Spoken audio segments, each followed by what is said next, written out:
bachelor's because and today we topic about digital divide.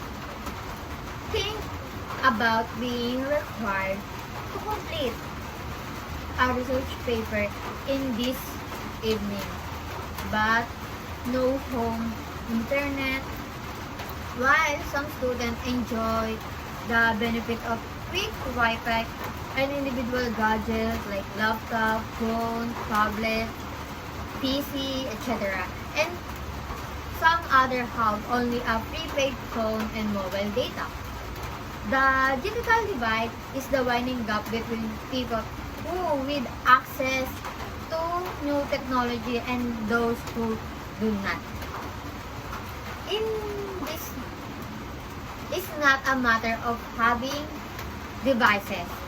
It's a matter of being able to access information, quality education, healthcare, employment, and even human rights.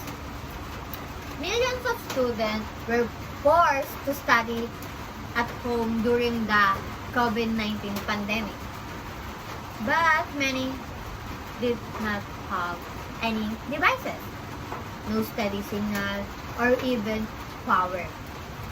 In Metro Manila alone, some students had no use borrow phone or share one devices with multiple siblings. Digital divide is not just in the countryside, even in these cities. It is among the poor, the old, the disabled, and minorities. Let's look beyond students. The digital divide also touches job seekers who cannot able to apply online. Farmers who cannot get market price or weather updates, and older citizens who are cut off from digital healthcare. But the good news, these charms can be crossed. Infrastructure government can extend fiber internet and public Wi-Fi, particularly in rural and poor communities.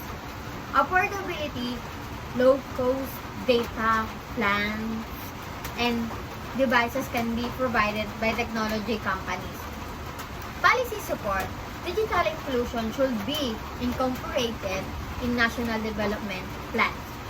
Community action, gadget lending programs, and computer literacy classes can be launched by barangays and schools. You may believe that digital divide is not your problem, but it is. Every time a classmate can participate a group project because of no Wi-Fi, lack signal, and problems, or someone gets left behind because they lack of web skill or group project is delayed. We can play art in bridging the gap.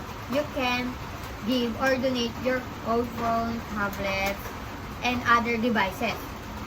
Launch a campaign for internet connectivity in your school or barangay and community. Volunteers to teach children, parents, and older citizens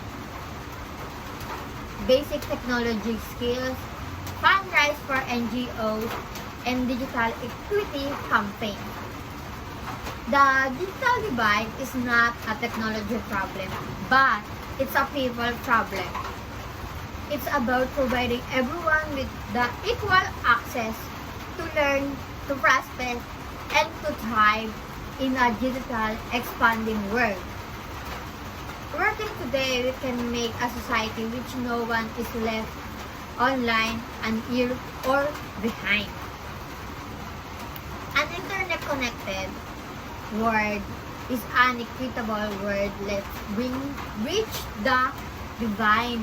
One act, one individual, one at a time. And that's all. Thank you everyone. Have a good day.